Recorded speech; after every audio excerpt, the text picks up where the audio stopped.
Finally, an episode that makes Uruto somewhat likable and shows that his purpose is not just to be an annoying pain in the rear that only leaves trouble in his wake. Remarkable achievements made possible because once again, an episode of Mega Voltage defies expectations. See, I went into this episode thinking that Uruto was about to begin a villain arc. I mean, the preview showed them slapping Roy's hand away with an expression that was seemingly filled with anger and hatred. Anyone would think that he decided to stop playing nice with his rival and is now instead completely hostile towards him.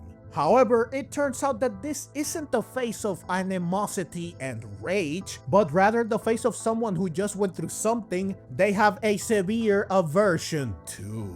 Riding a bus, which doesn't sound like something that would leave someone looking like this, but it just so happens that Uruto suffers from car sickness. So Uruto is simply feeling horrible here, hence why he doesn't want to be disturbed. This doesn't excuse his attitude, of course, but it does mean that he does not suddenly hate Roy and is not on a villain arc like I expected. No way any of us saw this twist coming.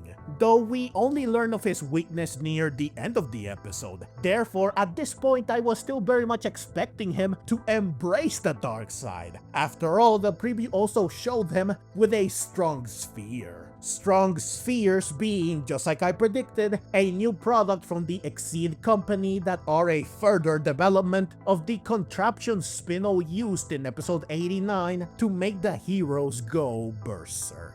Seeing Uruto in possession of one made me believe that he was seriously going to consider using it to achieve his goal of being stronger despite the moral implications of utilizing a device created by the Exceed company that contains lacuium, a dangerous substance that he is very well aware of and has seen the effects of. Him choosing to still use it in spite of this would be enough to deem him a bad guy. However, it turns out that while he does end up getting a strong sphere, he only uses it to express how much he hates them as he smashes it into the ground, breaking it. Clearly, he never intended to use it. Heck, he even calls the explorers lame right in their faces. Obviously, he looks down on them and their methods. As if all of this wasn't enough, he ends up saving Liko and Roy following their shocking defeat at the hands of Coral and the Sidian after they used the strong spheres themselves. Sableye manages to make quick work of Glalie, who then uses it and Coral's favorite move, which brings matters to an abrupt end.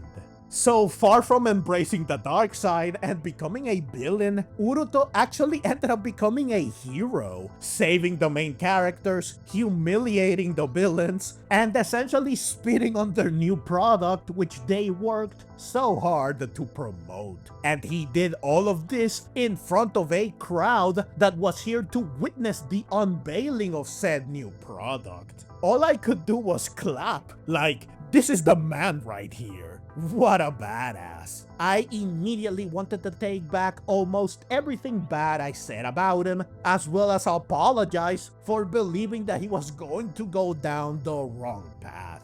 Though granted, I was not the only one who expected this, and in my defense, I did say that I was also willing to give him the benefit of the doubt because he doesn't strike me as someone who would take a shortcut, a dubious one at that, to reach his goal.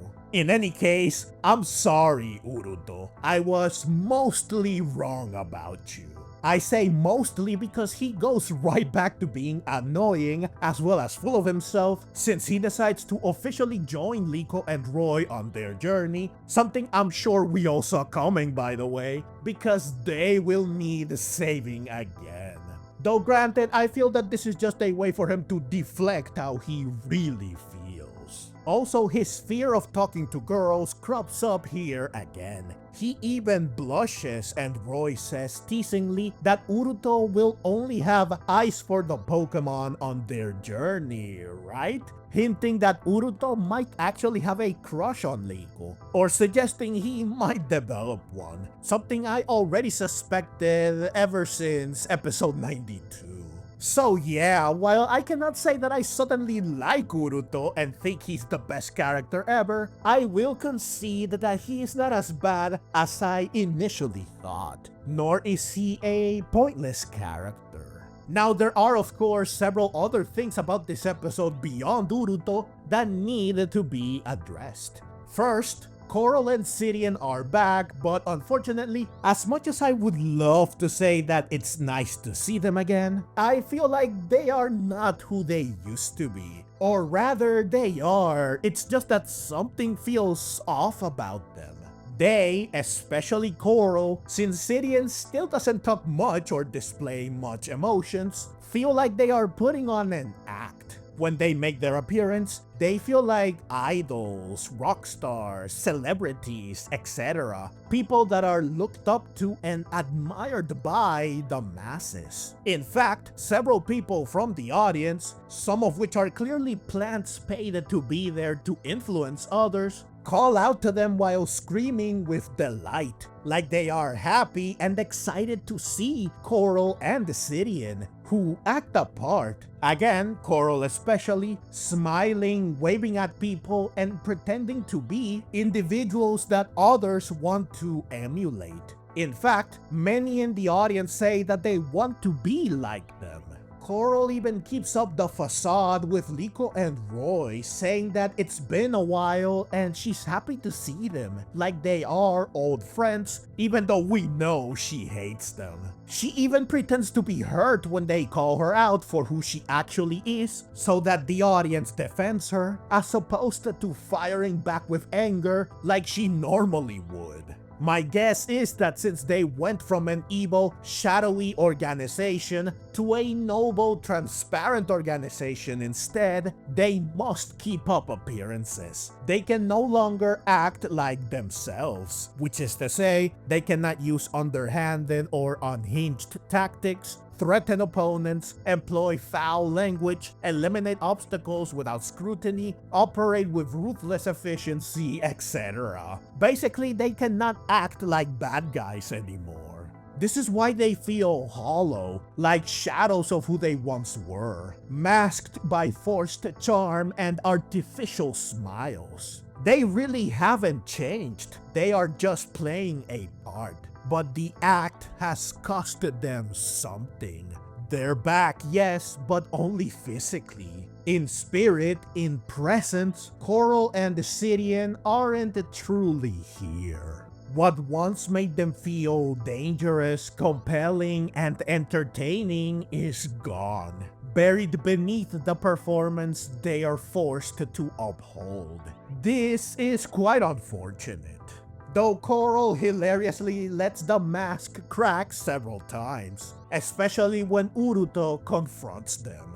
So thankfully, this episode is not completely devoid of her usual antics. For someone as explosive as her, I'm sure this game of pretend is exhausting. But she and Sidian don't have a choice since Chelsea, who also returns in this episode, was keeping an eye on them the entire time, and she even tells them not to pursue Liko and friends. A decision Coral argues against, but Chelsea reminds her that right now, their mission is to present themselves as ideal trainers and figures of admiration, and that as long as they have the public on their side, Liko and company cannot do anything against them. This confirms that the version of Coral and Sidian we see in this episode is indeed deliberate, strategic, and sadly effective. Though we still don't know what their endgame is. Having the public on their side is valuable. It not only protects them from Liko and company, but it also allows them to do whatever they want with impunity. But this can't be all they're after, right? There must be more to this. They must have a bigger, more nefarious goal in mind. This will obviously be revealed in due time, so for now, all we can do is speculate. Also, I have to say that the fact that they're still following Chelsea and by extension Spinel and obeying their every command despite openly disagreeing with them just a few episodes ago, aka in episode 89, is yet another way Coral and Sidian come across as phonies in this episode. Though granted, their disagreement wasn't severe enough to cause a fallout, and we have no idea if anything happened off-screen that made them fall in line. But still, it's a little odd to see them wagging their tails again like nothing happened. Now of course, Coral and Sidian do more in this episode than just act like idols. They also battle Liko and Roy. Like most battles in this arc thus far, this one is nothing groundbreaking or special, but it is still entertaining. Glalie combining Ice Spinner and Blizzard to become a rotating machine gun that reaps chaos on the battlefield is certainly cool and creative, and the same can be said about the way Meowscarada stops it using a massive pile of bouquets from Flower Trick. The way Glalie and Garganako work together to maintain constant pressure leads to an intense bit of action, which is thrilling. However, the highlight of the battle comes when Coral and Sidian use their strong spheres, since this provides further proof of the immense power they provide and the heavy price that comes with them. Glalie and Garganako battle with no regard for their own safety. Like, Garganako shatters its legs, yet it doesn't seem to mind. Glalie, meanwhile, is clearly in pain. The overwhelming surge of power is more than they can handle, hence why Glalie is suffering and why Garganako cannot control its strength when it attacks. They are essentially turned into unstoppable weapons, machines of destruction that won't stop until they break. Even when Meowscarada and Crocalor are knocked out, Glalie and Garganako keep attacking them, forcing Cap to intervene. They don't even look at their trainer and battle without being told what to do. They're essentially battling autonomously with one directive: crush all that stand before them. This is just horrible and inhumane, and unfortunately Coral and Sidian nor the audience realize this, even when Liko and Roy tried to make them understand how awful this is. Now, I said this is further proof of the effects of strong spheres because earlier in the episode, Dot's doppelganger from the Terrasto debut arc, Dash, uses one too. Not only does her Swanna battle with the same ruthless demeanor we later see in Glalie and Garganako, but it's also left looking and feeling horrible after the battle, revealing that strong spheres also have a nasty after effect, which only reinforces how dangerous and unsustainable they and the power they provide truly are. Exceed absolutely cannot be allowed to release the strong spheres to the public. Also, I have to say that it's nice to see Dash again, simply because it's cool that such a minor character gets to reappear after so long. Like I've said before, moments like this make the world feel alive, because even side characters have continuity and purpose, rather than being one-and-done plot devices. Finally, like I alluded to earlier, I did not expect that Liko and Roy would lose against Coral and Sidian. While I fully expected that they would have to face strong spheres, I was sure they were going to find a way to still emerge victorious. And yeah, to their credit, they did try to use Terrasto, though they were too slow or Garganako was too fast. But sadly, the truth is that they are utterly crushed, which is disappointing. Though given that this episode was all about showcasing strong spheres, I guess I have to accept this outcome as a necessary evil that serves the story. Plus, can't really fault Liko and Roy for losing to such an overwhelming power that they've never faced before. I'm sure next time they will be better prepared.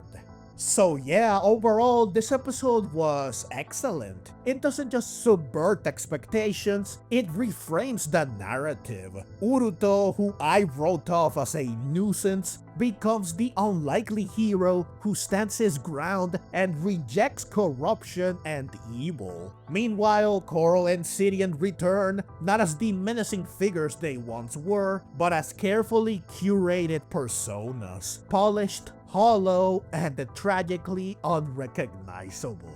And at the heart of all of this lie the strong spheres, a symbol of unchecked ambition and the dehumanization of battle, turning Pokemon into tools of destruction, stripped of autonomy, and the bond with their trainers that once made battles a reflection of connection, not control. It's a reminder that power without restraint comes at a cost, and that sometimes the real transformation isn't in strength, but in the choices we make when strength is offered. Seeing them in action certainly raises the stakes for both this arc and the quest to stop the explorers. This episode is further proof that this arc's best trick thus far is defying expectations. If you enjoyed this video and want to see more like it, feel free to click the links on screen.